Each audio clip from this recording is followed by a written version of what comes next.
പട്ടാപ്പകൽ നരനായാട്ട് നടത്തിയത് ജമാഅത്തെ ഇസ്ലാമിയുടെ ഈ പാക് സൈന്യമാണെങ്കിലും റസാക്കർമാരാണെങ്കിലും അതിൽ ജമാഅത്തെ ഇസ്ലാമി, ബംഗ്ലാദേശ് ജമാഅത്തെ ഇസ്ലാമിയും പാകിസ്ഥാൻ ജമാഅത്തെ ഇസ്ലാമിയും വഹിച്ച പങ്ക് അനിഷേധ്യമാണ്, എല്ലാവരും അംഗീകരിക്കുന്നതാണ്. ബംഗ്ലാദേശ് ആവട്ടെ, പാകിസ്ഥാൻ ആവട്ടെ, ഇന്ത്യ ആവട്ടെ, ഇനി മ്യാൻമർ ആവട്ടെ, എവിടെയൊക്കെ മതരാഷ്ട്രവാദികൾക്ക് മേൽക്കൈയുണ്ടോ അവിടെയെല്ലാം ന്യൂനപക്ഷങ്ങൾ ഇരകളാണ്, അവർ വേട്ടയാടപ്പെടുന്നവരാണ്. അല്ല, ബംഗ്ലാദേശ് ജമാഅത്തെ ഇസ്ലാമി ഒരു മത പാർട്ടിയാണ്, അവിടെ പാകിസ്ഥാൻ ജമാഅത്തെ ഇസ്ലാമി ഒരു പാർട്ടിയാണ്.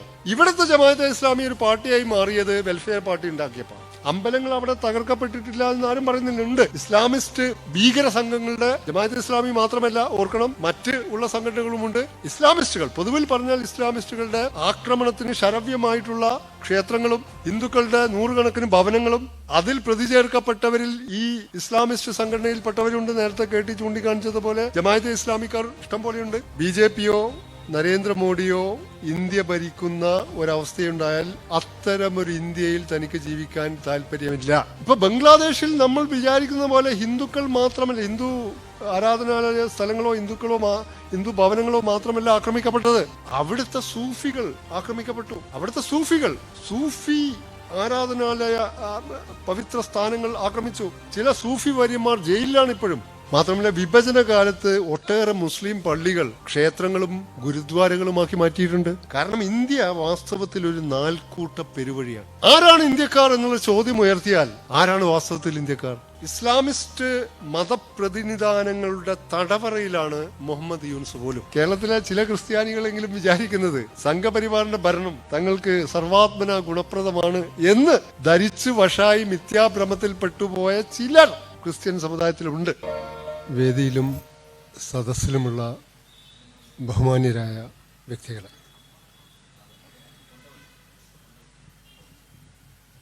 ഞാൻ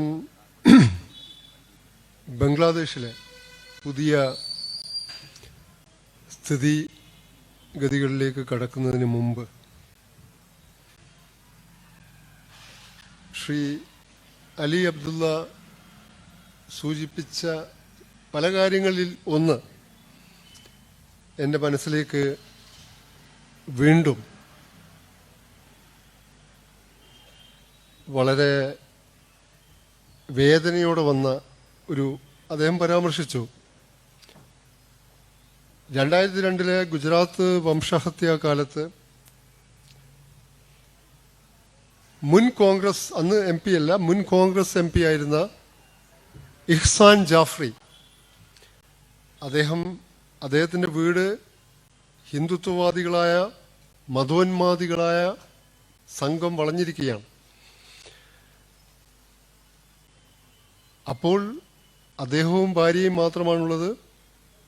വിളിക്കാവുന്ന, മോഡിയുടെ ഓഫീസിലടക്കം വിളിക്കാവുന്ന സ്ഥലങ്ങളിലെല്ലാം വിളിച്ചു കേണപേക്ഷിച്ചു, ഞങ്ങളെ എങ്ങനെയെങ്കിലും രക്ഷിക്കൂ, അല്ലെങ്കിൽ ഞങ്ങളെ കൊന്നൊടുക്കും. അത് തന്നെ സംഭവിച്ചു. ഇഹ്സാൻ ജാഫ്രിയെ, അദ്ദേഹം കോൺഗ്രസിൻ്റെ മുൻ MP ആണ്, അന്ന് മുൻ MP ആണ്. അതൊന്നും വകവെക്കാതെ മുസ്ലിമാണെന്നതിൻ്റെ പേരിൽ മാത്രം കൊന്നുകളഞ്ഞു. അതിലേതാണ്ട് 3000-ഓളം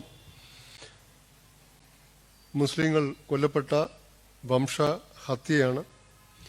അപ്പം അതിനെപ്പറ്റി ഇങ്ങനെ ആലോചിക്കുമ്പോൾ 2014 ഓഗസ്റ്റ് മാസത്തിലാണ് UR അനന്തമൂർത്തി എന്ന ജ്ഞാനപീഠ ജേതാവായ, നമുക്കൊക്കെ സുപരിചിതനായ, മഹാത്മാഗാന്ധി യൂണിവേഴ്സിറ്റിയുടെ വൈസ് ചാൻസലറും ആയിരുന്നു അദ്ദേഹം, പ്രഥമ വൈസ് ചാൻസലറായിരുന്ന UR അനന്തമൂർത്തിയുടെ ഏറ്റവും ഒടുവിലത്തെ പുസ്തകത്തിൻ്റെ പേരാണ് ഹിന്ദുത്വ ഓർ ഹിന്ദു സ്വരാജ്. ഹിന്ദു സ്വരാജ് എന്ന ഗ്രന്ഥം 1909 ദക്ഷിണാഫ്രിക്കയിൽ നിന്ന് ലണ്ടനിലേക്കുള്ള കപ്പൽ യാത്ര മധ്യ 9 ദിവസം കൊണ്ട്, 9-10 ദിവസം കൊണ്ട് ഗാന്ധിജി എഴുതിയ പുസ്തകമാണ്. അതും എസൻഷ്യൽസ് ഓഫ് ഹിന്ദുത്വ എന്ന സവർക്കറിന്റെ കൃതിയും താരതമ്യപ്പെടുത്തിയാണെങ്കിൽ പോലും ഇന്ത്യയുടെ വർത്തമാനകാലത്തിലേക്ക് വെളിച്ചം വീശുന്ന ആ കൃതി എഴുതാനുണ്ടായ സത്വര കാരണം എന്താണെന്ന് വെച്ചാൽ, 2014 പാർലമെന്റ് ലോക്സഭാ തെരഞ്ഞെടുപ്പ് നടക്കുമ്പോൾ നരേന്ദ്രമോദിയുടെ നേതൃത്വത്തിലുള്ള BJP അധികാരത്തിൽ വരുമോ എന്നുള്ള പ്രവചനങ്ങളൊക്കെ വളരെ ശക്തമായി നിൽക്കുന്ന സമയത്ത് അദ്ദേഹം പ്രസ്താവിച്ചു, BJPയോ നരേന്ദ്രമോദിയോ ഇന്ത്യ ഭരിക്കുന്ന ഒരവസ്ഥയുണ്ടായാൽ അത്തരമൊരു ഇന്ത്യയിൽ തനിക്ക് ജീവിക്കാൻ താല്പര്യമില്ല എന്ന് അദ്ദേഹം ഒരു സംഭാഷണ മധ്യേ പറഞ്ഞതാണ്. അത് വാർത്തയായി. അപ്പോൾ തന്നെ ഹിന്ദുത്വവാദികളുടെ കൂട്ടത്തോടെയുള്ള കടന്നാക്രമണം ഉണ്ടായി. അദ്ദേഹത്തിന് പാകിസ്ഥാനിലേക്കുള്ള ടിക്കറ്റ് ബുക്ക് ചെയ്ത് വരെ അയച്ചു കൊടുത്തു ബാംഗ്ലൂരിലേക്ക്. അന്ന് എഴുതിയ കൃതിയാണ് ഹിന്ദുത്വ ഓർ ഹിന്ദു സ്വരാജ്. ആ കൃതിയെ ആ എഴുതിയ വർഷം തന്നെ മാതൃഭൂമി ആഴ്ചപ്പതിപ്പിൽ ഞാൻ നിരൂപണം ചെയ്തിരുന്നു. ആ കൃതിയിൽ ഗുജറാത്ത് വംശഹത്യയെപ്പറ്റി UR അനന്തമൂർത്തി നടത്തുന്ന നിരീക്ഷണം വളരെ ശ്രദ്ധേയമായതുകൊണ്ട് അദ്ദേഹത്തിൻ്റെ വാക്കുകൾ, മലയാളത്തിലാക്കിയ വാക്കുകൾ മാത്രമാണ് ഇപ്പോൾ ഞാൻ ഉദ്ധരിക്കുന്നത്. അദ്ദേഹം എഴുതുന്നു, UR അനന്തമൂർത്തി ഹിന്ദുത്വ ആൻഡ് ഹിന്ദു സ്വരാജ് എന്ന 2014 അദ്ദേഹം മരണാസന്നനായി കിടക്കവേ എഴുതിയ പുസ്തകത്തിൽ എഴുതുകയാണ്, മോദി മുഖ്യമന്ത്രിയായിരുന്നപ്പോഴാണ് ഗുജറാത്തിൽ വംശഹത്യ നടന്നത്. അദ്ദേഹം അത് തടയാൻ ശ്രമിച്ചുവെന്നും പക്ഷെ പരാജയപ്പെട്ടെന്നും പറഞ്ഞാൽ മോദി ദുർബലനാകുമെന്ന് വന്നുചേരും. ആർക്കും അങ്ങനെ പറയാൻ കഴിയില്ല. കന്നഡ കവിയായ അഡിഗ ഉപയോഗിച്ച ഒരു ബിംബകൽപ്പനയാണ് ഓർമ്മ വരുന്നത്.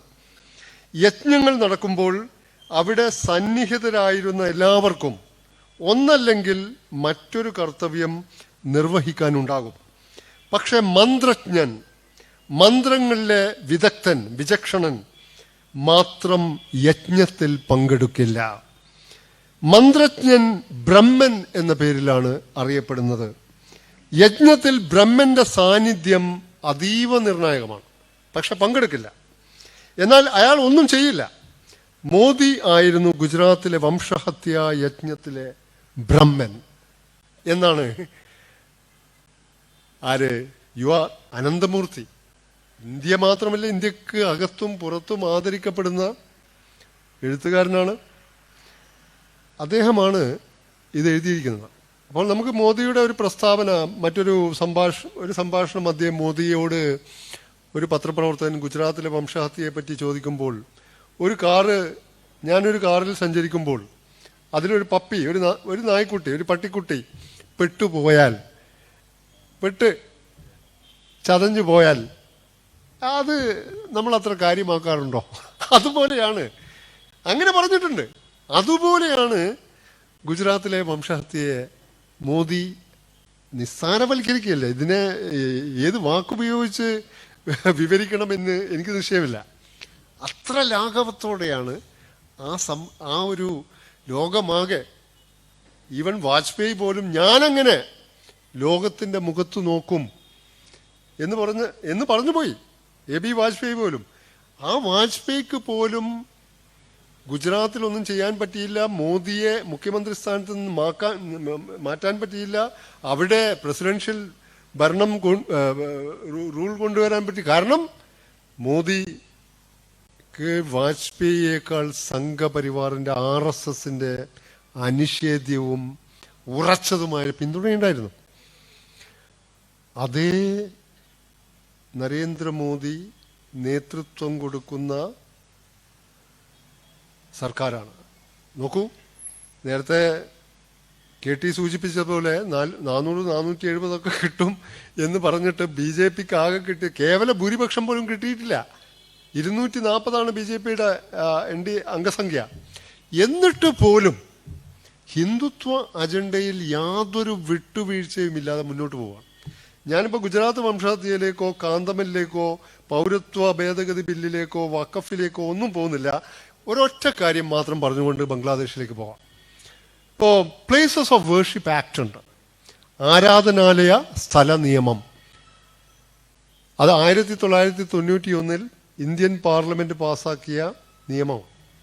ആ നിയമം അനുസരിച്ച് 1947 ഓഗസ്റ്റ് 15 ഇന്ത്യയിലെ ഏതൊരു മതവിഭാഗത്തിൻ്റെയും ഏതൊരു വിഭാഗത്തിൻ്റെയും ആരാധനാലയങ്ങളുടെ സ്വഭാവം എന്തായിരുന്നുവോ അത് നിലനിർത്തപ്പെടണം, അതിൽ മാറ്റം വരുത്താൻ പാടില്ല എന്നാണ് നിയമം. ആ നിയമം 2019 അയോധ്യ വിധിയിൽ ഈയിടെ റിട്ടയർ ചെയ്ത മുൻ ചീഫ് ജസ്റ്റിസായ DY ചന്ദ്രചൂഡ് അടക്കമുള്ള 5-അംഗ ബെഞ്ച് ആ വിധിന്യായത്തിൽ ഈ നിയമത്തെപ്പറ്റി പരാമർശിക്കുന്നുണ്ട് വിശദമായി തന്നെ. 1991 ആരാധനാലയ നിയമം ഇന്ത്യയിലെ മതേതര മൂല്യങ്ങൾക്കും മതേതര ഘടനക്കും അത്യന്താപേക്ഷിതമാണ്. അത് ഇന്ത്യയുടെ മതേതരത്വത്തിൻ്റെ, മതനിരപേക്ഷ ജനാധിപത്യത്തിൻ്റെ ആണിക്കല്ലായ, നട്ടല്ലായ നിയമമാണെന്ന് അസന്നിഗ്ധമായി സുനിശ്ചിതമായി 2019 അയോധ്യ വിധിന്യായത്തിൽ പറയുന്നുണ്ട്. പക്ഷെ ഏറ്റവും വലിയ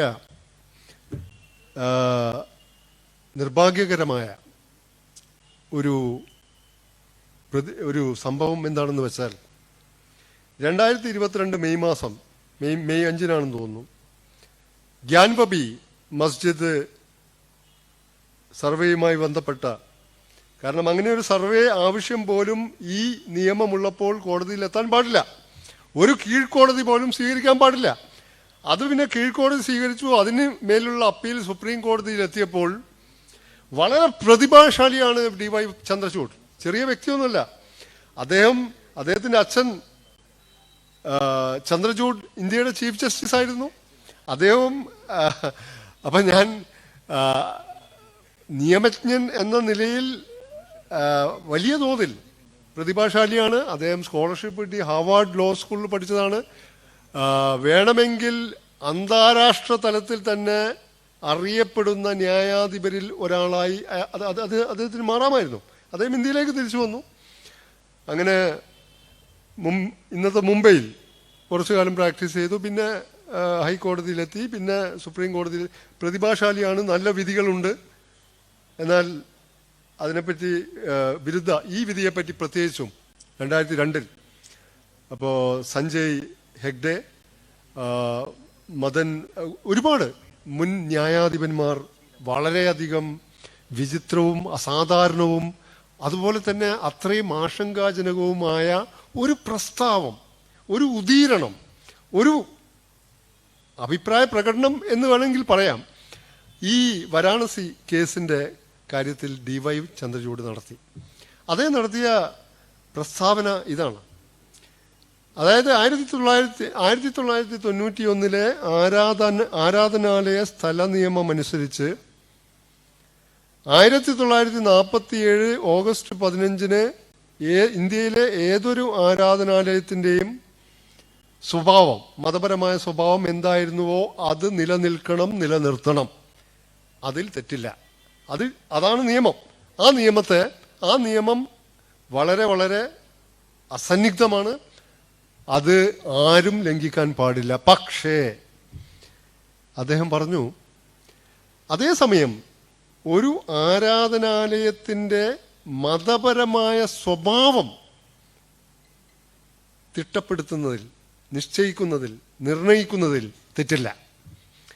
ആരാധനാലയത്തിൻ്റെ സ്വഭാവം, ഇപ്പോൾ ഒരു പള്ളിയെ ക്ഷേത്രമാക്കി മാറ്റാനോ ക്ഷേത്രത്തെ പള്ളിയാക്കി മാറ്റാനോ ഗുരുദ്വാരയെ പള്ളിയാക്കിയോ ക്ഷേത്രം അങ്ങനെയൊന്നും മാറ്റാൻ പാടില്ല. പക്ഷേ ഒരു ആരാധനാലയത്തിൻ്റെ സ്വഭാവ നിർണയത്തിന് കോടതികളെ വിലക്കിക്കൂടാ എന്നാ പറഞ്ഞത്. അന്നു മുതലാണ് ഈ നേരത്തെ പരാമർശിച്ച സമ്പൽ, അതുപോലെ സമ്പൽ മാത്രമല്ല, അജ്മീർ ദർഗ എന്ന് പറഞ്ഞാൽ ഹിന്ദുക്കളും മുസ്ലിങ്ങളും ഹിന്ദുക്കളും സർവമതസ്ഥർ, സിൻക്രറ്റിക്, അത്രയും സമന്വയാത്മകമായ രാജസ്ഥാനിലെ ഒരു പല മതങ്ങളിലുള്ള വിശ്വാസികൾ ദർശനം നടത്തുന്ന ദർഗയാണ് അജ്മീർ ദർഗ. അതുവരെ ശിവക്ഷേത്രമാണ്, താജ്മഹൽ തേജോ മഹാലയമാണ്, കുത്തബ് മിനാർ വിഷ്ണു സ്തംഭമാണ്, അങ്ങനത്തെ കുറേ അവകാശവാദങ്ങളുണ്ട്. അപ്പോൾ ഞാനൊരു ചരിത്ര വിദ്യാർത്ഥി എന്ന നിലയിൽ ഹിന്ദുത്വവാദികൾ അവകാശപ്പെടുന്ന ഈ വക നഗരങ്ങളൊക്കെ ഏതാണ്ട് 2500 കൊല്ലത്തോളം പഴക്കം കാണും. അപ്പോൾ ഇർഫാൻ ഹബീബും മറ്റ് പല ചരിത്ര പണ്ഡിതരും ചൂണ്ടിക്കാണിച്ചതുപോലെ കുഴിച്ച് അങ്ങോട്ട് പോയാൽ ഹിന്ദുത്വവാദികളുടെ ഈ കുഴിക്കൽ ഉത്ഖനനം മധ്യകാലം വരെയുള്ളൂ. ആ മധ്യകാലത്തിന് താഴോട്ടും കുഴിച്ചു പോയാൽ ബുദ്ധവിഹാരങ്ങളുടെ എത്രയോ ബൗദ്ധ ആരാധനാ സ്ഥലങ്ങൾ തകർക്കപ്പെട്ടിരിക്കുന്നു. അതിൻ്റെ മേലെയാണ് സ്തൂപങ്ങൾ ജൈനരുടെ. അപ്പോൾ കുഴിച്ചു പോയാൽ അവകാശവാദങ്ങളുടെ പെരുമഴയായിരിക്കും. വാസ്തവത്തിൽ DY ചന്ദ്രചൂഡ് തുറന്നത്, മുൻ ചീഫ് ജസ്റ്റിസ് തുറന്നത് ഒരു പണ്ടോറയുടെ പെട്ടിയാണ്. അതാണ് ഇപ്പോൾ സുപ്രീം കോടതി ആ നിയമം ഇനി 91 ആരാധനാലയ നിയമം നിലനിൽക്കുമെന്നും ഇനിമേലിൽ കീഴ്ക്കോടതികൾ ഇത്തരം ഹർജികൾ സ്വീകരിക്കരുതെന്നും സ്വീകരിച്ച ഹർജികളിൽ ഇടക്കാല ഉത്തരവോ അന്തിമ ഉത്തരവോ ഉണ്ടാകരുതെന്നും വളരെ യുക്തിഭദ്രമായി ഇന്ത്യയുടെ ഭാവിയെ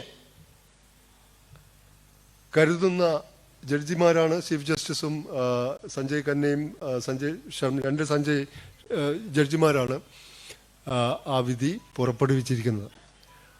അതേ സമയം തന്നെ 1991 ആരാധനാലയ നിയമത്തെ വെല്ലുവിളിച്ചുകൊണ്ടുള്ള ഹർജി സുപ്രീം കോടതിയുടെ സുബ്രഹ്മണ്യം സ്വാമിയും കൂട്ടരുമാണ്. ഒക്കെ ഒരേ കൂട്ടരാണ്. ഇപ്പൊ ജനാധിപത്യം മതേതരത്വം അതുപോലെ തന്നെ സോഷ്യലിസം എന്നീ രണ്ട് വാക്കുകൾ ആമുഖത്തിലുണ്ട്. 1976 അടിയന്തരാവസ്ഥ കാലത്ത് കൂട്ടിച്ചേർത്തതാണ്. അത് ആദ്യത്തെ ആമുഖത്തിൽ ഉണ്ടായിരുന്നില്ല. അതുകൊണ്ട് അത് പിൻവലിക്കണം, അത് നീക്കം ചെയ്യണം എന്ന് സുപ്രീം കോടതിയിൽ പോയി ആവശ്യപ്പെട്ടതും ഈ കൂട്ടർ തന്നെയാണ്. ഒരേ കൂട്ടരാണ്. ഈ ക്ഷേത്രങ്ങൾ ഒക്കെ അടിയിൽ ക്ഷേത്രങ്ങൾ ഉണ്ടായിരുന്നു എന്ന് പറയുന്ന വിഭാഗം ആ പേരുകൾ ശ്രദ്ധിച്ചാൽ ഒരേ കൂട്ടർ. ഹിന്ദുത്വവാദികൾ ലോ ഫെയർ എന്ന് പറയും. അതായത് ഇപ്പം മസ്ജിദ് ആദ്യം ബാബരി മസ്ജിദ് 92 തകർത്തു. ഇപ്പം മസ്ജിദ് തകർക്കലല്ല, നേരിട്ട് കോടതി പോവുക. ഗ്യാൻബാബി പള്ളിയുടെ കാര്യത്തിൽ വിധി സമ്പാദിച്ചു. അവിടെ ചുമരിനോട് ചേർന്ന് കിടക്കുന്ന ക്ഷേത്രത്തിൽ ആരാധന നടത്താൻ സമ്മതിച്ചു. അങ്ങനെ കോടതികളിലൂടെ തന്നെ തകർക്കാതെ തന്നെ കൈവശപ്പെടുത്താം. ഇങ്ങനെ ഇവർ മനസ്സിലാക്കേണ്ട ഒരു കാര്യം, ഈ പറഞ്ഞ പോലെ കുഴിച്ചു പോയാൽ പല ക്ഷേത്രങ്ങൾക്കും മറ്റ് കേരളത്തിലെ കിനാലൂരടക്കമുള്ള പല ക്ഷേത്രങ്ങളും മറ്റുള്ളവർക്ക് വളരെ നിഷേധിക്കാനാവാത്ത തെളിവുകൾ നിരത്തി അവകാശവാദം ഉന്നയിക്കാം. മാത്രമല്ല, വിഭജന കാലത്ത് ഒട്ടേറെ മുസ്ലിം പള്ളികൾ ക്ഷേത്രങ്ങളും ഗുരുദ്വാരകളുമാക്കി മാറ്റിയിട്ടുണ്ട്. ഇപ്പോഴും ഉണ്ട്. ഇപ്പം നേരിട്ട് പോയാൽ തന്നെ നമുക്ക് ആർക്കിയോളജിക്കൽ സർവേ ഓഫ് ഇന്ത്യയുടെ ഒന്നും സഹായം ആവശ്യമില്ല. നേരിട്ട് നോക്കിയാൽ തന്നെ പള്ളിയാണ് എന്ന് കാണുന്ന ഹരിയാനയിലെ സോനിപ്പറ്റിലെ ജുമാ മസ്ജിദ് ക്ഷേത്രമാണത് ഇപ്പം. ഇങ്ങനെ അതുകൊണ്ടാണ് അയോധ്യ വിധിയിൽ വളരെ കൃത്യമായി പറഞ്ഞത്, ഭൂതകാലത്തിലെ തെറ്റുകളെ വർത്തമാനകാലത്തിൽ ഉപയോഗിച്ചുകൊണ്ട് ഭൂതകാലത്തിലെ തെറ്റുകൾ എന്ന് റോങ്സ് അത് പലരും നടത്തിയിട്ടുണ്ടാവും. ഭൂതകാലത്തെ ഭരണാധികാരികൾ, അത് മുസ്ലിം നാമധാരികളായിട്ടുള്ള ഭരണാധികാരികൾ മാത്രമല്ല, അതിനു മുമ്പ് പ്രീ മുസ്ലിം പീരീഡ് എന്നുള്ളൊരു പീരീഡ് ബ്രിട്ടീഷുകാരുണ്ടാക്കിയൊരു അതിലേക്ക് ഞാൻ കടക്കുന്നില്ല. പ്രീ മുസ്ലിം പീരീഡിൽ പോലും എത്രയോ ക്ഷേത്ര കവർച്ചകൾ, വിഗ്രഹ കവർച്ചകൾ.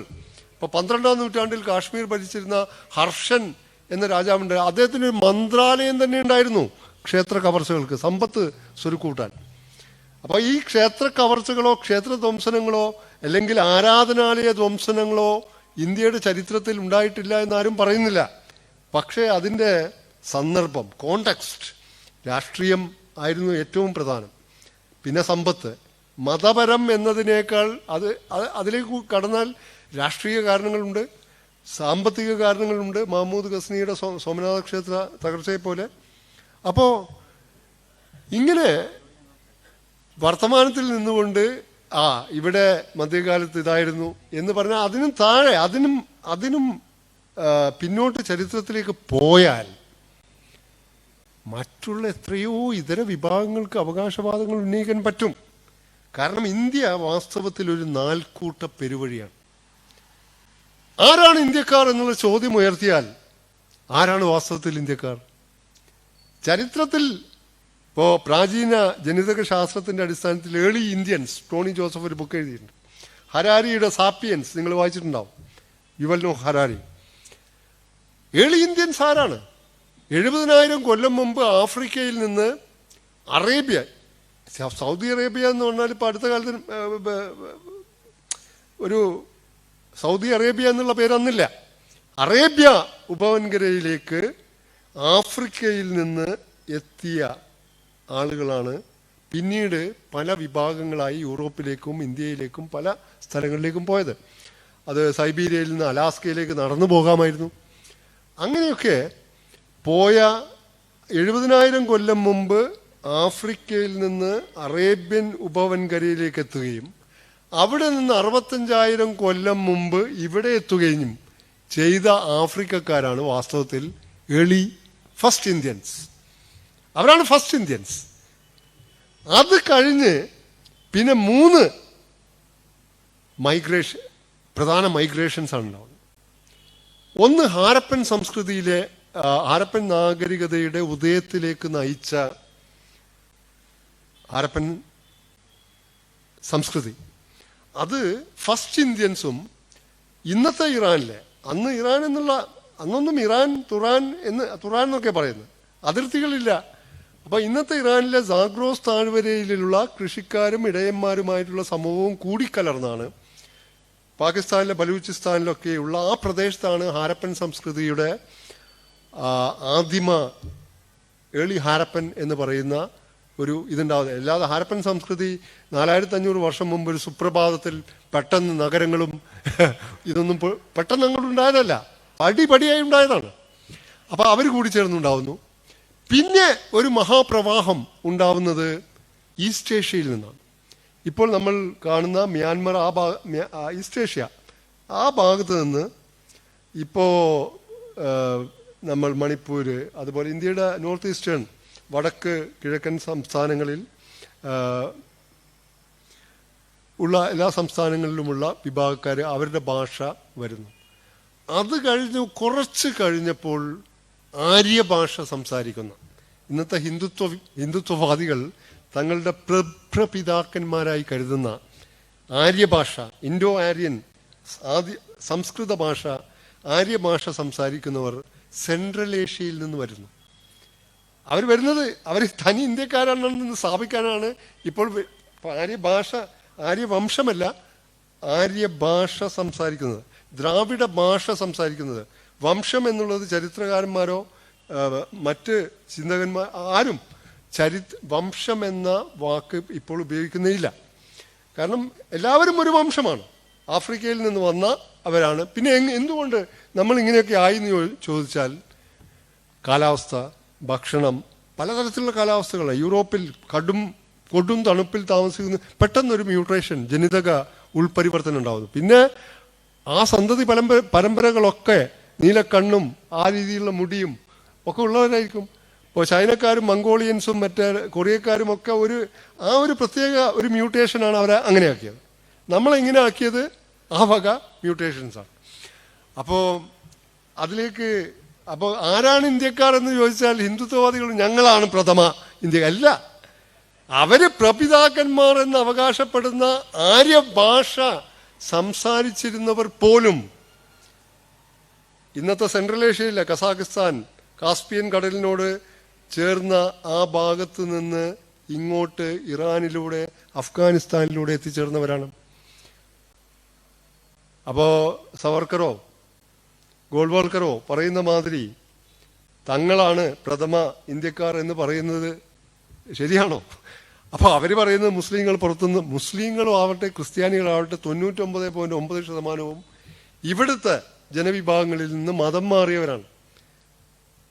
അത് നിർബന്ധിത മതം മാറ്റം പോലും ആയിരുന്നില്ല. അതിന് പ്രധാനപ്പെട്ട കാരണങ്ങൾ ജാതി വ്യവസ്ഥയുണ്ട്, സൂഫിസത്തിൻ്റെ സ്വാധീനമുണ്ട്, പല കാര്യങ്ങളുമുണ്ട്. നിർബന്ധിത മതപരിവർത്തനം സാധ്യമാണെങ്കിൽ ഔറംഗസീബിൻ്റെ മൻസബ്ദാർമാരിൽ ഏറ്റവും പ്രമുഖരൊക്കെ ഹിന്ദു മൻസബ്ദാർമാരായിരുന്നു. ദാരാഷൂക്കോയുമായിട്ടുള്ള യുദ്ധത്തിൽ 24 മൻസബ്ദാർമാർ ദാരാഷൂക്കോയുടെ കൂടെ ഉണ്ടായിരുന്നപ്പോൾ 22 പേർ ഔറംഗസീബിൻ്റെ കൂടെയായിരുന്നു. ആ ഔറംഗസീബിന്റെ കൂടെയുള്ള മൻസബ്ദാർമാരിൽ ഏറ്റവും ശക്തരായിട്ടുള്ള ഹിന്ദു മൻസബ്ദാർമാർ, ഹിന്ദു എന്നുള്ള വാക്കൊക്കെ പ്രയോഗത്തിൽ വരുന്നത് ആദ്യമായി പ്രയോഗിക്കുന്നത് വിജയനഗര രാജാക്കന്മാരാണ്. ഹിന്ദുരായ സുരാത്രണ, സുരാത്രണ എന്ന സുൽത്താന്റെ സംസ്കൃത പദാവലിയാണ് സുരാത്രണ. ഞാൻ ഹിന്ദു രാജാവായ സുൽത്താനാണ് എന്ന് പ്രഖ്യാപിക്കുന്നത് വിജയനഗര രാജാക്കന്മാരിൽ ചിലർ മാത്രമാണ് മധ്യകാലത്തിന്റെ ആ കാലത്ത്. അതിനു മുമ്പ് ഹിന്ദു ഇല്ല. മുസ്ലിം എന്ന് പോലും ഇത്തരം പഴയ ഗ്രന്ഥങ്ങളിൽ തുരുക്ഷ എന്ന എത്നിക് പദമാണ് ഉപയോഗിക്കുന്നത്. അപ്പോൾ നമ്മളൊക്കെ എന്ന് പറഞ്ഞാൽ, ഇന്ത്യ എന്ന് പറഞ്ഞാൽ ഒരു പാലിംസെറ്റ് ആണ്, പല പാളികൾ. ഭൂതകാലത്തിലെ പല പാളികൾ, സാംസ്കാരിക സാന്നിധ്യം, പല തരത്തിലുള്ള സംസ്കാരങ്ങളുടെ സമന്വയ ഭൂമിയാണ് ഇന്ത്യ. അതുപോലെ തന്നെയുള്ള സമന്വയ ഭൂമിയാണ് ബംഗ്ലാദേശ്. ഇന്ത്യയുടെ ഭാഗം തന്നെയായിരുന്നു പാകിസ്ഥാൻ. അപ്പോൾ ഈ ഒരു വളരെ പിന്നോട്ട് പോകുന്ന ഒരു സാംസ്കാരിക ചരിത്രമുണ്ട്. അതിൽ ഹിംസയും അഹിംസയും എല്ലാം കൂടിക്കലർന്ന ചരിത്രമാണ്. ചില ചരിത്രങ്ങൾ ഇന്ത്യ മൊത്തം അഹിംസാത്മകമായിരുന്നു, അല്ലെങ്കിൽ മൊത്തം ഹിംസാത്മകമായിരുന്നു. ഇപ്പോൾ ഉപീന്ദർ സിംഗ് ഉണ്ട്, മൻമോഹൻ സിംഗിന്റെ മകൾ, ചരിത്രകാരിയാണ്. അവരുടെ political violence in ancient India എന്ന് പറഞ്ഞിട്ടുള്ളത്. Political violence in ancient India, മധ്യകാല ഇന്ത്യയിലല്ല. അപ്പോൾ ഹിംസ എക്കാലത്തും ഉണ്ടായിരുന്നു. നമുക്ക് ബംഗ്ലാദേശിലേക്ക് വരാം. ബംഗ്ലാദേശ് ആവട്ടെ, പാകിസ്ഥാൻ ആവട്ടെ, ഇന്ത്യ ആവട്ടെ, ഇനി മ്യാൻമർ ആവട്ടെ, എവിടെയൊക്കെ മതരാഷ്ട്രവാദികൾക്ക് മേൽക്കൈയുണ്ടോ, എവിടെയൊക്കെ മതരാഷ്ട്രീയ സംഘടനകൾക്കും പ്രസ്ഥാനങ്ങൾക്കും മതരാഷ്ട്രീയ പാർട്ടികൾക്കും മേൽക്കൈയും ആധിപത്യവും അധീശത്വവും ഉണ്ടോ, അവിടെയെല്ലാം ന്യൂനപക്ഷങ്ങൾ ഇരകളാണ്, അവർ വേട്ടയാടപ്പെടുന്നവരാണ്. അപ്പം മ്യാൻമറിന്റെ ഉദാഹരണം നോക്കൂ. മ്യാൻമറിൽ 2016, 2017 കാലഘട്ടത്തിലാണ് റോഹിംഗ്യൻ മുസ്ലിങ്ങൾ എന്ന് പറയുന്ന ഏറ്റവും പാവപ്പെട്ട, വളരെ സാമ്പത്തികമായി ഏറ്റവും പിന്നാക്കം നിൽക്കുന്ന മുസ്ലിങ്ങളാണ് മ്യാൻമറിലെ റോഹിംഗ്യൻ മുസ്ലിങ്ങൾ. അവർക്കെതിരെ കലാപക്കൊടി ഉയർത്തിയത് അവരെ വംശഹത്യ, ആയിരക്കണക്കിന് റോഹിംഗ്യൻ മുസ്ലിം സ്ത്രീകളെ ബലാത്സംഗം ചെയ്തു. അങ്ങനെ അതിന് നേതൃത്വം കൊടുത്തത് ബുദ്ധമതത്തിന്റെ അടിസ്ഥാനത്തിലുള്ള ഒരു പ്രസ്ഥാനമാണ്. ബുദ്ധമത വലതുപക്ഷ തീവ്രവാദികളായിട്ടുള്ള ബുദ്ധമതക്കാരാണ് വാസ്തവത്തിൽ റോഹിംഗ്യൻ മുസ്ലിങ്ങളെ വംശഹത്യക്ക് ഇരയാക്കുന്നതിൽ കാര്യമായ പങ്കുവഹിച്ചതും അവരെ പലായനം ചെയ്യാൻ നിർബന്ധിതരാക്കിയതും അവരിൽ ആയിരക്കണക്കിന് റോഹിംഗ്യൻ സ്ത്രീകളെ ലൈംഗിക അതിക്രമങ്ങൾക്ക് വിധേയമാക്കിയതും. അവർക്ക് ഏറ്റവും അധികം അഭയം കൊടുത്ത രാജ്യമാണ് ബംഗ്ലാദേശ്. ബംഗ്ലാദേശിലെ കോക്സ് ബസാർ എന്നൊരു ബസാറുണ്ട്. അത് ലോകത്തിലെ തന്നെ ഏറ്റവും വലിയ അഭയാർത്ഥി ക്യാമ്പാണ്. ആയിരക്കണക്കിന് പേര് അവിടെ, ഏറ്റവും അധികം 10 ലക്ഷത്തോളം പേർ അഭയാർത്ഥികളായി മാറി. അതിൽ ബഹുഭൂരിപക്ഷം പേരും ബംഗ്ലാദേശിലാണ് എത്തിപ്പെട്ടത്. ആയിരക്കണക്കിന് പേർ ഡൽഹിയിലും ഇന്ത്യയിലും എത്തി. കുറേ പേർ മലേഷ്യയിലേക്ക് പോയി, കുറേ പേർ തായ്ലൻഡിലേക്ക് പോയി. ഏതായാലും ഇന്ത്യയിലെത്തിയ ലോകത്തിലെ ഏറ്റവും പെർസിക്യൂട്ടഡ്, ഏറ്റവും അധികം പീഡിതരായ സമൂഹം എന്ന് UN-ഉം ആംനസ്റ്റി ഇന്റർനാഷണലും എല്ലാവരും ഒരുപോലെ വിശേഷിപ്പിച്ച ആ റോഹിംഗ്യൻ മുസ്ലിങ്ങൾ ഇവിടെ എത്തിയപ്പോൾ അമിത്ഷായും രാജ്നാഥ് സിംഗും അന്ന് പറഞ്ഞ പ്രസ്താവന ഇപ്പോഴും നമ്മുടെ മേശപ്പുറത്തുണ്ട്. അവർ അനധികൃത കുടിയേറ്റക്കാർ ആണെന്ന് മാത്രമല്ല പറഞ്ഞത്, അവർ തീവ്രവാദികളുമാണ്, ഭീകര സംഘടനകളുമായി ബന്ധമുള്ളവരാണ്, അവരെ ഉടനടി ഇന്ത്യയിൽ നിന്ന് പുറത്താക്കണം. അതാണ് നിലപാട്. ന്യൂനപക്ഷ ലോകത്തിലെ ഏറ്റവും പീഡിതരായിട്ടുള്ള ഒരു ജനവിഭാഗം വന്നപ്പോൾ ബംഗ്ലാദേശ് നോക്കൂ, ബംഗ്ലാദേശിൽ ഇപ്പോൾ നടക്കുന്ന കാര്യത്തിലേക്ക് വരുന്ന, ബംഗ്ലാദേശ് അവർക്ക് അഭയം നൽകി. അത് മുസ്ലിങ്ങളാണ് എന്നുള്ള പരിഗണന കൂടി ഉണ്ടാവാം. ഇന്ത്യ പക്ഷേ ഒരു ഹിന്ദുത്വ രാഷ്ട്രമല്ല, പക്ഷെ ആയി. പേരിലല്ല, പക്ഷേ ആക്കി മാറ്റിയില്ലേ? ഇപ്പൊ നോക്കൂ, 2020 അയോധ്യ ഭൂമി പൂജ നടത്തുന്നു. ആരാ നടത്തുന്നത്? ഇന്ത്യയുടെ പ്രധാനമന്ത്രി ശ്രീ നരേന്ദ്രമോദി. 2022 മെയ് മാസത്തിലാണ് പുതിയ ഇന്ത്യൻ പാർലമെന്റ് ഉദ്ഘാടനം ചെയ്യപ്പെടുന്നത്.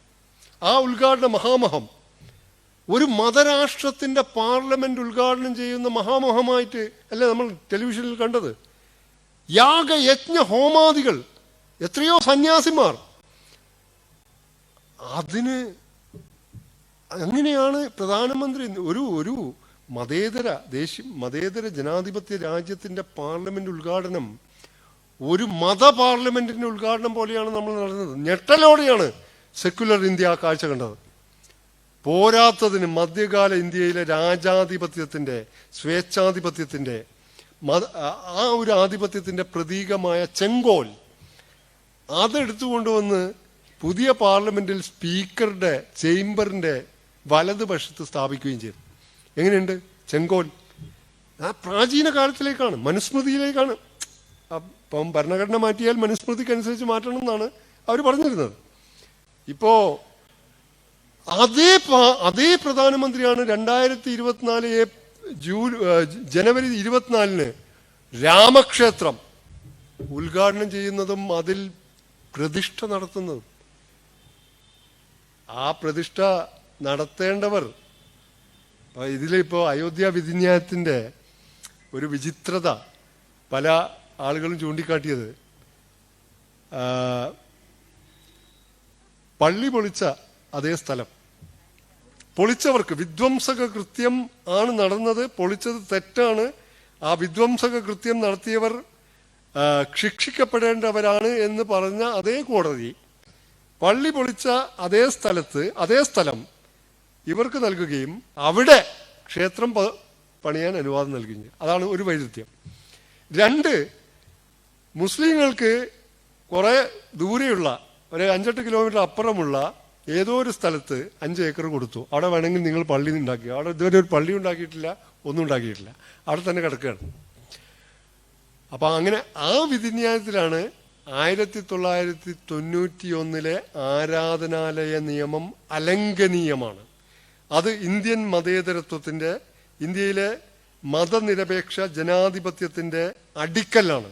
അതിൽ തൊട്ട് കളിക്കാൻ പാടില്ല എന്ന് പ്രസ്താവിച്ച ബെഞ്ചിലെ ഒരു ന്യായാധിപൻ തന്നെയാണ് പിന്നീട് ചീഫ് ജസ്റ്റിസ് ആയപ്പോൾ ഇങ്ങനെ ഒരു പ്രസ്താവന നടത്തുന്നത്.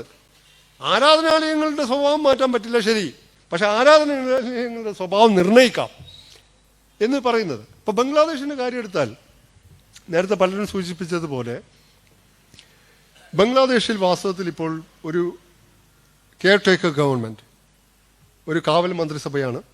അതിന് നേതൃത്വം നൽകുന്നത് ആ വിദ്യാർത്ഥി പ്രക്ഷോഭകാരികളുടെ ആവശ്യപ്രകാരം 2006 നൊബേൽ സമ്മാനം കിട്ടിയ മുഹമ്മദ് യൂനസാണ്.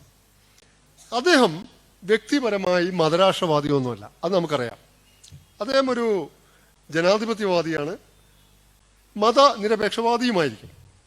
പക്ഷെ അദ്ദേഹത്തെ അക്ഷരാർത്ഥത്തിൽ ഇപ്പോൾ നിയന്ത്രിക്കുന്നത് BNP, ബംഗ്ലാദേശ് നാഷണലിസ്റ്റ് പാർട്ടി എന്ന കാലിദാസിയയുടെ ഇസ്ലാമിസ്റ്റ് ഓറിയന്റേഷനുള്ള അതികലശലായ ഇന്ത്യ വിരുദ്ധത പുലർത്തുന്ന ഇസ്ലാമിസ്റ്റുകളോട് മൃദു സമീപനം മാത്രമല്ല, ജമാഅത്തെ ഇസ്ലാമി അടക്കമുള്ള ഇസ്ലാമിസ്റ്റ് പാർട്ടികളോടൊപ്പം 2001-2006 കാലത്ത് ഭരണം പങ്കിട്ട പാർട്ടിയാണ് BNP. അതുപോലെ ബംഗ്ലാദേശ് ജമാഅത്തെ ഇസ്ലാമി, അതുപോലെ മറ്റൊരു ഇസ്ലാമിസ്റ്റ് സംഘടന കൂടിയുണ്ട് ബംഗ്ലാദേശിൽ, ഹാഫിസത്ത് ഇ ഇസ്ലാം എന്ന് പറയുന്ന ഹഫീസത്ത് ഇ ഇസ്ലാം. അത് 2010 മാത്രം രൂപം കൊണ്ട ഒരു പാർട്ടിയല്ല. ബംഗ്ലാദേശ് ജമാഅത്തെ ഇസ്ലാമി ഒരു മത പാർട്ടിയാണ്. അവിടെ പാകിസ്ഥാൻ ജമാഅത്തെ ഇസ്ലാമി ഒരു പാർട്ടിയാണ്. ഇവിടുത്തെ ജമാഅത്തെ ഇസ്ലാമി ഒരു പാർട്ടിയായി മാറിയത് വെൽഫെയർ പാർട്ടി ഉണ്ടാക്കിയപ്പോൾ, അതുവരെ സംഘടനയാണ്. പാകിസ്ഥാനിലും ബംഗ്ലാദേശിൽ ജമാഅത്തെ ഇസ്ലാമി പ്രവർത്തനം ആരംഭിക്കുന്നത് 75 ശേഷമാണ്, എന്നിട്ടാണ് പാർട്ടി ഉണ്ടാക്കുന്നത്. പാകിസ്ഥാനിൽ 47 മുതൽ തന്നെ പാകിസ്ഥാൻ ജമാഅത്തെ ഇസ്ലാമി ഉണ്ട്. പക്ഷേ ഈ 2 രാജ്യങ്ങളിലും ഒരു കാലത്തും മുസ്ലിം ഭൂരിപക്ഷ രാജ്യങ്ങളായിട്ട് പോലും ഒരു കാലത്തും ഈ ഇസ്ലാമിസ്റ്റ് പാർട്ടികൾക്ക് സ്വന്തമായി അധികാരത്തിലേറാൻ പറ്റിയിട്ടില്ല.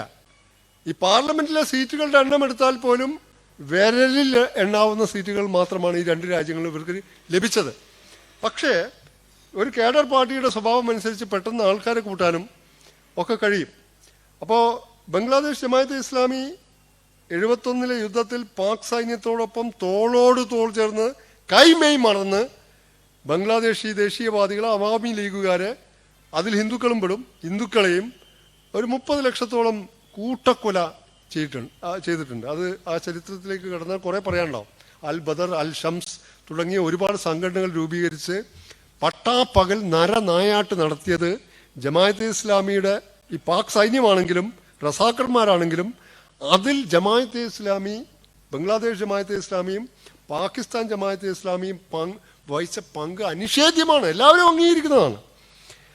അതിനെ തുടർന്നാണ് 2008 ഷെയ്ഖ് ഹസീനയുടെ അവാമി ലീഗ് പാർട്ടി വലിയ ഭൂരിപക്ഷത്തോടെ അധികാരത്തിലേറിയപ്പോൾ ഈ 71 കൂട്ടക്കൊലക്ക് ഉത്തരവാദികളായ ആളുകൾ, ജീവിച്ചിരിപ്പുള്ള ആളുകളെ വിചാരണ ചെയ്യാനൊരു ട്രിബ്യൂണൽ രൂപീകരിക്കുകയും അങ്ങനെ ജമാഅത്തെ ഇസ്ലാമിയുടെ ചില നേതാക്കളൊക്കെ തൂക്കിക്കൊന്ന പക അവർക്കുണ്ട്. അവിടുത്തെ അമീറിനടക്കം തൂക്കിക്കൊന്നുണ്ട് കുറേ ആൾക്കാരെ. ചില ആൾക്കാരെ അവരുടെ അസാന്നിധ്യത്തിൽ വധശിക്ഷ പ്രഖ്യാപിച്ചിട്ടുണ്ട്. എവിടേക്കാണ്? ലണ്ടനിലോ അമേരിക്കയിലോ ഒക്കെ പാർക്ക് ചെയ്യാണ് അവർ. അപ്പോൾ ഹഫീസത്തി ഇസ്ലാം എന്ന സംഘടന 2010 രൂപീകരിച്ചു. 2013 അവര് ഒരു വൻ പ്രതിഷേധ മാർച്ച് നടത്തി 13 ആവശ്യങ്ങളുമായി. ഹഫീസത്ത് ഇ ഇസ്ലാം എന്ന സംഘടന ജമാഅത്തെ ഇസ്ലാമി അല്ല, എന്നാൽ ഇസ്ലാമിസ്റ്റ് സംഘടനയാണ്. 19,000-ഓളം മദ്രസകളുണ്ട് അവർക്ക് ബംഗ്ലാദേശിൽ. അത് 2013 പ്രതിഷേധ മാർച്ചും 13 ആവശ്യങ്ങളും ഉന്നയിച്ച് നടത്തിയത് ഹസീന ഗവൺമെന്റ് നടപ്പാക്കിയ വിമൻസ് ഡെവലപ്മെന്റ് പോളിസി, സ്ത്രീ വികസന നയങ്ങൾ എന്ന് പറഞ്ഞ് ഹസീന ചില കാര്യങ്ങൾ നടപ്പാക്കിയിരുന്നു. അതിൽ ഏറ്റവും പ്രധാനം സ്ത്രീകൾക്ക് സ്വത്തിൽ തുല്യാവകാശം എന്നാണ്. അത് ഇസ്ലാമിലെ ശരീഅത്ത് അനുസരിച്ച് പോലും സ്ത്രീകൾക്ക് സ്വത്തിൽ തുല്യാവകാശമില്ല. പുരുഷന്റെ പകുതിയേ ഉള്ളൂ സ്ത്രീകൾക്ക് അവകാശം.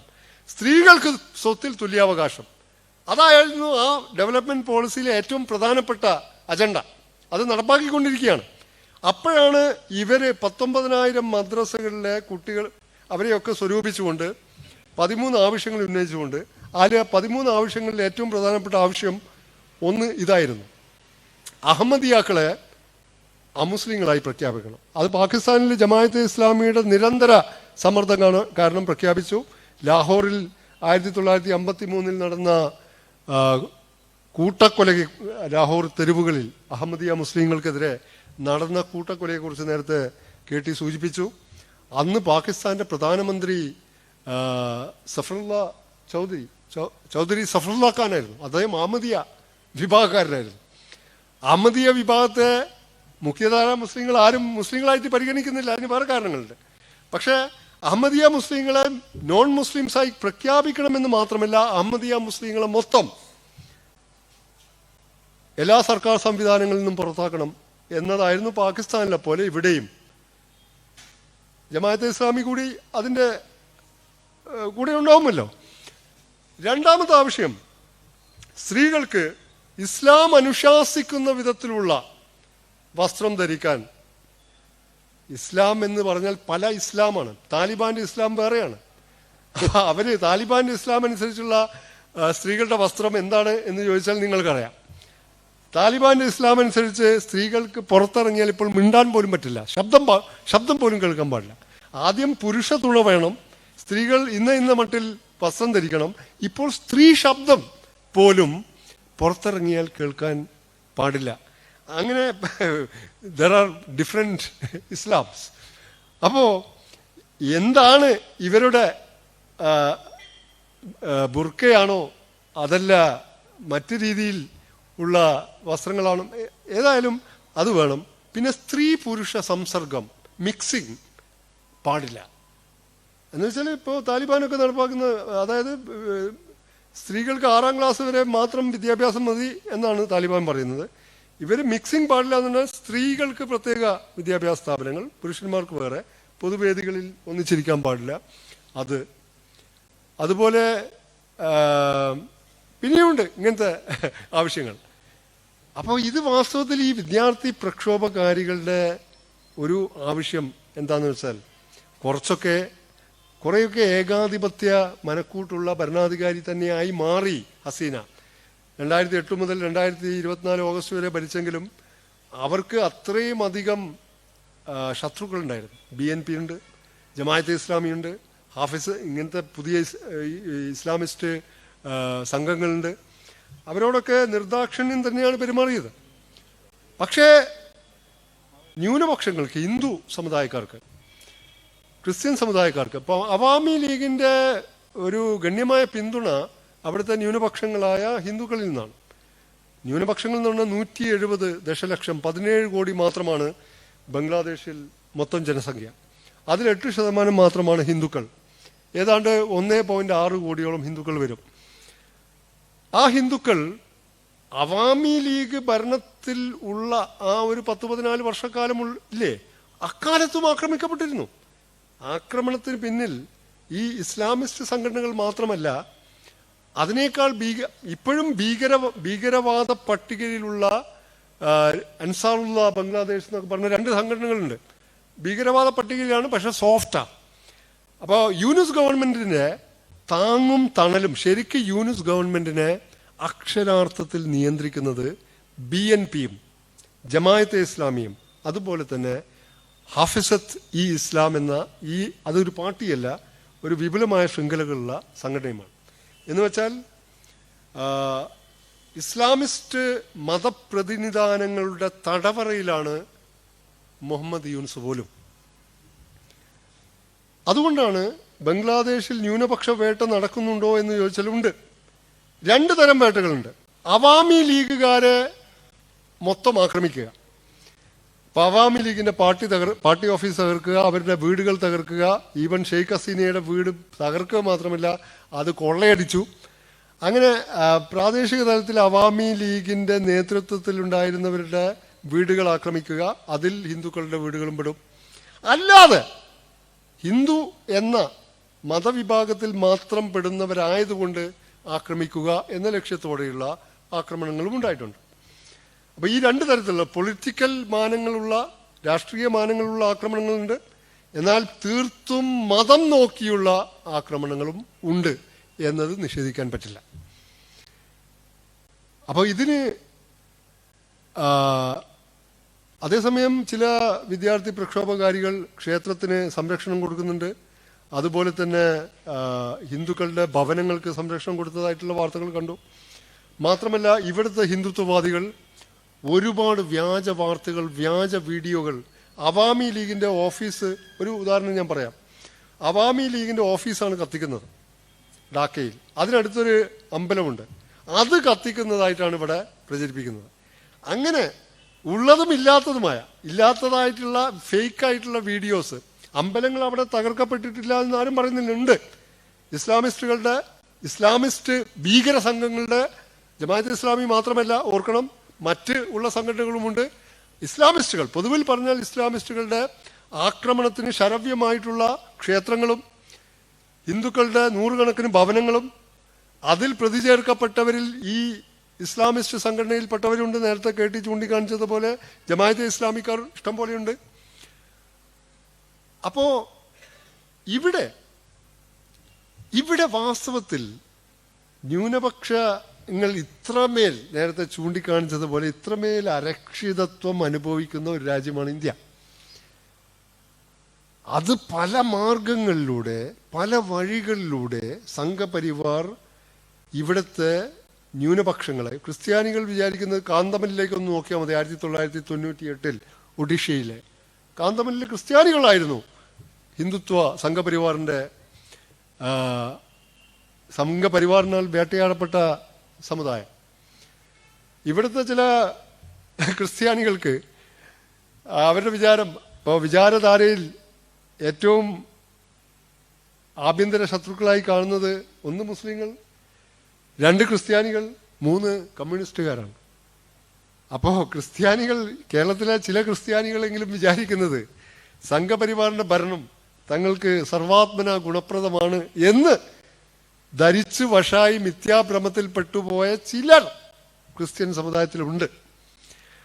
അപ്പോ ഈ ബംഗ്ലാദേശിലെ ന്യൂനപക്ഷ വേട്ടയെക്കുറിച്ച് ഏറ്റവും അധികം പരിദേവനം, ഏറ്റവും അധികം വികാര വിക്ഷുബ്ധരായി, വികാര വിജൃംഭിതരായി സംസാരിക്കുന്നത് വിരോധാഭാസപരമെന്ന് പറയട്ടെ ഇവിടുത്തെ ഹിന്ദുത്വവാദികൾ.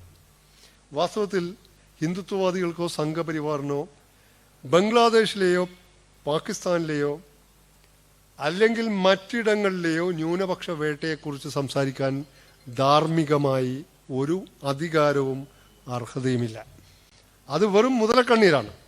ഇവിടുത്തെ ന്യൂനപക്ഷങ്ങൾ സംരക്ഷിക്കപ്പെടാത്തിടത്തോളം കാലം അവിടുത്തെ ന്യൂനപക്ഷ വേട്ടയെക്കുറിച്ച് സംസാരിക്കുന്നതിലെ അനൗചിത്യം നമുക്ക് ആലോചിച്ചാൽ മനസ്സിലാവും. അപ്പോൾ ന്യൂനപക്ഷങ്ങൾ എവിടെയായാലും ഏത് രാജ്യത്തായാലും, പാകിസ്ഥാനിലെ അഹമ്മദിയ മുസ്ലിങ്ങൾ മാത്രമല്ല, മുജാഹിറുകൾ എന്ന് പറഞ്ഞ് ഇന്ത്യയിൽ നിന്ന് പോയവർ, മുജാഹിറുകൾ, അഹമ്മദിയ മുസ്ലിങ്ങൾ, ഷിയാക്കൾ, പാകിസ്ഥാനിലെ ഏറ്റവും വലിയ സുന്നി ഭീകരവാദ സംഘടനകളുടെ ഏറ്റവും വലിയ ആക്രമണ സ്ഥാനം ഷിയ പള്ളികളാണ്. ഇപ്പൊ ബംഗ്ലാദേശിൽ നമ്മൾ വിചാരിക്കുന്ന പോലെ ഹിന്ദുക്കൾ മാത്രമല്ല, ഹിന്ദു ആരാധനാലയ സ്ഥലങ്ങളോ ഹിന്ദു ഭവനങ്ങളോ മാത്രമല്ല ആക്രമിക്കപ്പെട്ടത്, അവിടുത്തെ സൂഫികൾ ആക്രമിക്കപ്പെട്ടു. അവിടുത്തെ സൂഫി ആരാധനാലയ പവിത്ര സ്ഥാനങ്ങൾ ആക്രമിച്ചു. ചില സൂഫി വര്യന്മാർ ജയിലിലാണ് ഇപ്പോഴും, ഈ ഹസീനയെ അട്ടിമറിച്ചതിന് ശേഷം. അതിലൊന്നാണ് ഷഹരിയാർ കബീർ എന്ന് പറയുന്ന, അദ്ദേഹം സൂഫി വര്യനല്ല, അദ്ദേഹം 1971 ബംഗ്ലാദേശ് വിമോചന യുദ്ധക്കാലത്ത് പാകിസ്ഥാൻ സൈന്യത്തോടൊപ്പം ചേർന്ന് ഇസ്ലാമിസ്റ്റുകൾ, പ്രത്യേകിച്ച് ജമാഅത്തെ ഇസ്ലാമി നടത്തിയ കൂട്ടക്കൊലപാതകങ്ങൾ വിചാരണ ചെയ്യപ്പെടണം, നീതിക്ക് മുമ്പിൽ എത്തപ്പെടണം എന്ന് വാദിച്ച ജനാധിപത്യവാദിയും മതനിരപേക്ഷവാദിയും അന്താരാഷ്ട്ര തലത്തിൽ തന്നെ അംഗീകരിക്കപ്പെടുന്ന വ്യക്തിയുമാണ്. അത് പല വിദേശ രാഷ്ട്രങ്ങളും UN-ഉം ഒക്കെ അഭ്യർത്ഥിച്ചിട്ടും അദ്ദേഹത്തിന് രാഷ്ട്രീയ തടവുകാരൻ എന്ന പദവി പോലും നൽകാതെ കാഷിംപൂർ ജയിലിൽ ഓഗസ്റ്റ് മുതൽ അദ്ദേഹം തടവിലാണ്. അതുപോലെ സൂഫികൾ അവിടെ വലിയ തോതിൽ, കാരണം സൂഫികളുടെ ഇസ്ലാം വേറെ ഇസ്ലാമാണ്, സിൻക്രറ്റിക് ഇസ്ലാമാണ്. അവിടെ ഉള്ള ഗോത്രവിഭാഗങ്ങൾ, മറ്റ് ഗോത്രവിഭാഗങ്ങൾ, അവരും ഈ ന്യൂനപക്ഷങ്ങളിൽ പെടും. മുസ്ലിങ്ങൾ, ഹിന്ദുക്കൾ മാത്രമല്ല.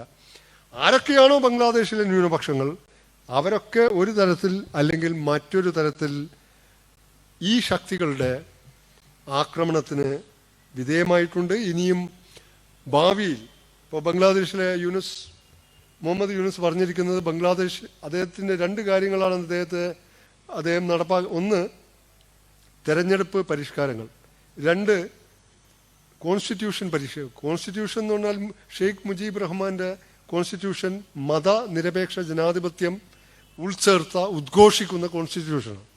അത് മാറ്റും. കാരണം ഈ ശക്തികളാണ് നിയന്ത്രിക്കുന്നത്. ഇദ്ദേഹം ഒരു കളിപ്പാവം മാത്രമാണ്. അപ്പോൾ കോൺസ്റ്റിറ്റ്യൂഷൻ മാറ്റണം, തെരഞ്ഞെടുപ്പ് പരിഷ്കരണം നടത്തണം. ഇതൊക്കെയാണ് അദ്ദേഹത്തിൻ്റെ കർത്തവ്യങ്ങൾ. അദ്ദേഹം പറയുന്നത് 2015 ഒടുവിലോ 2016 തെരഞ്ഞെടുപ്പ് നടത്താൻ പറ്റുള്ളൂ. അപ്പം ആ തെരഞ്ഞെടുപ്പിൻ്റെ ലക്ഷ്യം തന്നെ എന്താണ്? അതായത് സ്റ്റോപ്പ് ഹസീന, സ്റ്റോപ്പ് അവാമി ലീഗ്, അത്തരം പരിഷ്കാരങ്ങളാണ്. Stop Hasina, stop Awami League. ഇനി മേലിൽ ഹസീന രാജ്യാധികാരം പിടിക്കരുത്, അവാമി ലീഗ് ഒരിക്കലും ബംഗ്ലാദേശിൽ രാജ്യാധികാരം പിടിക്കുന്ന അവസ്ഥയിലെത്തരുത്, അതിനെ മൂലക്കാക്കി ഒതുക്കി ചവിട്ടി കൂട്ടണം. ഇതിനാണ് മുഹമ്മദ് യൂനുസിനെ ഏൽപ്പിച്ച 2 പരിഷ്കരണ പദ്ധതികൾ. അപ്പോൾ BNP ഒക്കെ പറയുന്നത് പെട്ടെന്ന് തെരഞ്ഞെടുപ്പ് നടത്തൂ, ഇപ്പം നടത്തിയാൽ ഞങ്ങൾക്ക് കയറാം എന്നുള്ള അതവർക്കറിയാം. ഇപ്പം നടത്തിയാൽ ജമാഅത്തെ ഇസ്ലാമി ഒരിക്കലും ബംഗ്ലാദേശിൻ്റെ അധികാരം പിടിക്കില്ല. പക്ഷേ BNPയുടെ സഖ്യകക്ഷിയാണ് ജമാഅത്തെ ഇസ്ലാമി. BNPയുടെ സഖ്യകക്ഷി തന്നെയാണ് മറ്റ് ഇസ്ലാമിസ്റ്റ് സംഘടനകൾ. അപ്പോൾ BNP അധികാരത്തിലേറിയാൽ ഇസ്ലാമിസ്റ്റ് അജണ്ട നന്നായി നടപ്പിലാക്കാം. ഇപ്പോൾ പാകിസ്ഥാനിൽ നേരത്തെ സൂചിപ്പിച്ചു ജിന്ന, അപ്പോൾ ഇസ്ലാമിക രാഷ്ട്രമായി ഇപ്പോൾ പാകിസ്ഥാനെ വേണമെങ്കിൽ വിശേഷിപ്പിക്കാം. പക്ഷേ ജിന്ന വിഭാവനം ചെയ്ത പാകിസ്ഥാൻ വാസ്തവത്തിൽ മുസ്ലിം ഭൂരിപക്ഷമുള്ള ഒരു പ്രത്യേക മതേതര ജനാധിപത്യ രാഷ്ട്രമായിരുന്നു. അത്ഭുതം തോന്നാം. മതത്തിന്റെ പേര് പറഞ്ഞ് പിടിച്ചു വാങ്ങി അവസാനം ഡയറക്റ്റ് ആക്ഷനും വർഗീയ ലഹളകളും എല്ലാം നടത്തി നേടിയ പാകിസ്ഥാന്റെ ഭരണഘടനാ അസംബ്ലിയിൽ 1947 ഓഗസ്റ്റ് 11 ജിന്ന നടത്തിയൊരു പ്രസംഗമുണ്ട്. അത് മതനിരപേക്ഷതയെക്കുറിച്ചുള്ള ഒരു ഒന്നാന്തരം പ്രസംഗമാണ്. അത് ഇംഗ്ലീഷിൽ നിന്ന് മലയാളത്തിലേക്ക്, ഞാൻ ഇംഗ്ലീഷ് ആദ്യം പറയുന്നില്ല, അല്ലെങ്കിൽ പറയാം. From now onwards Hindus in Pakistan would cease to be Hindus. Muslims in Pakistan would cease to be Muslims, and Christians in Pakistan would cease to be Christians.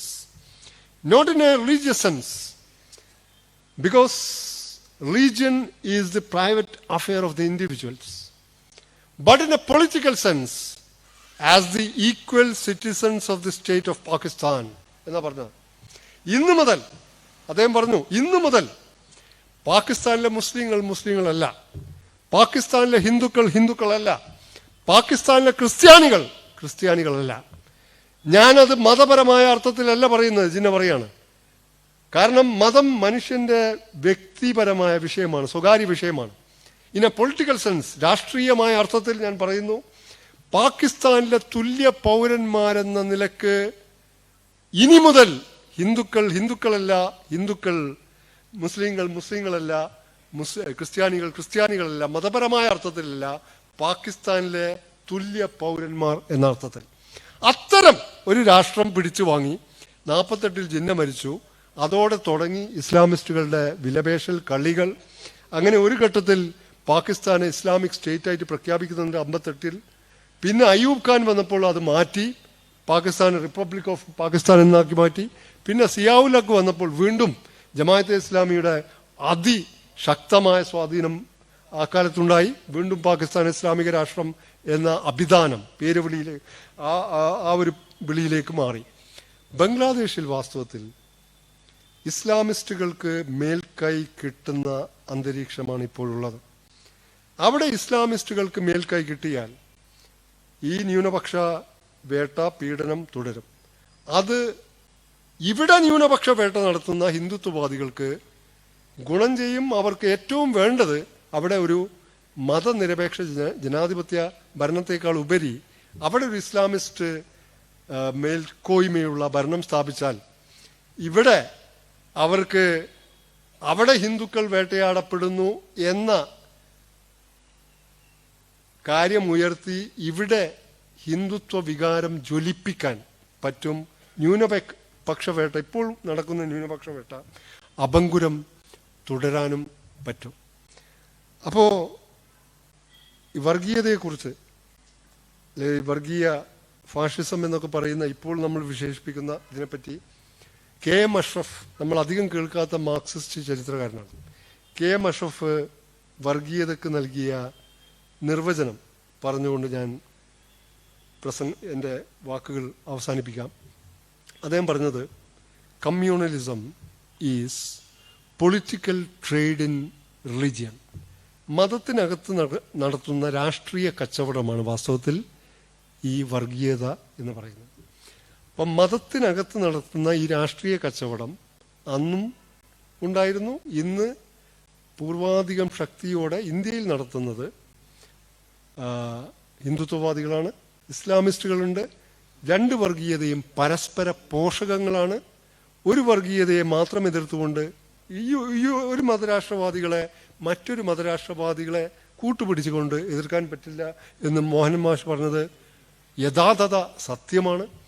അതുകൊണ്ട് മതരാഷ്ട്രവാദത്തിനുള്ള ഏറ്റവും യുക്തവും ഉചിതവും കണിശവും ഉഗ്രവുമായ മറുപടി മതനിരപേക്ഷ ജനാധിപത്യമാണ്. ആ മതനിരപേക്ഷ ജനാധിപത്യത്തിൻ്റെ നിലനിൽപ്പിലും അതിൻ്റെ അടിയുറപ്പിലും എന്തൊക്കെ സംഭാവനകൾ നമുക്ക് ചെയ്യാൻ കഴിയുമോ അതൊക്കെ ഇന്ത്യൻ പൗരന്മാരെന്ന നിലയിൽ നമുക്ക് ചെയ്യാനാവണം എന്ന് ആശംസിച്ചുകൊണ്ടും അഭ്യർത്ഥിച്ചുകൊണ്ടും ഞാൻ എൻ്റെ വാക്കുകൾ അവസാനിപ്പിക്കുന്നു.